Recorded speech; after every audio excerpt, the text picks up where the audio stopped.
بسم اللہ الرحمن الرحیم۔ یہ اچھی بات ہے کہ آپ فیس بک اور واٹس ایپ وغیرہ پر برابر ایکٹیو رہیں، لیکن کہیں ایسا نہ ہو کہ یہ چیز آپ کے لیے بہت بڑی محرومی کا ذریعہ اور نیک اعمال کی راہ میں رکاوٹ کا سبب بن جائے۔ کیا یہ محرومی نہیں ہے کہ آپ روزانہ گھنٹوں فیس بک اور واٹس ایپ وغیرہ کی سیر کرتے رہیں، مگر 10-15 منٹ قرآن کے ساتھ گزارنا نفس پر گراں گزرے؟ کیا یہ محرومی نہیں ہے کہ آپ صبح صبح اٹھ کر فیس بک اور واٹس ایپ وغیرہ پر مختلف قسم کے پیغامات اور خبریں پڑھیں، مگر صبح و شام کے اذکار پڑھنے کی توفیق نہ ہو؟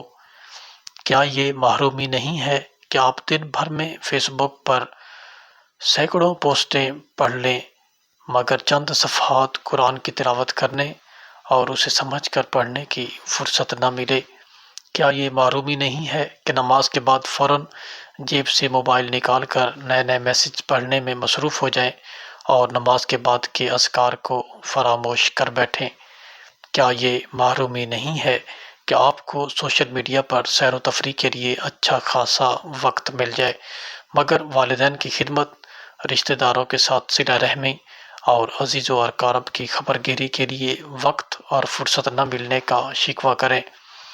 کیا یہ محرومی نہیں ہے کہ آپ دیر رات تک فیس بک اور واٹس ایپ وغیرہ چلانے میں مصروف رہیں، مگر وضو کر کے تنہائی میں اللہ کے سامنے ایک سجدہ کرنے کی توفیق نہ ملے؟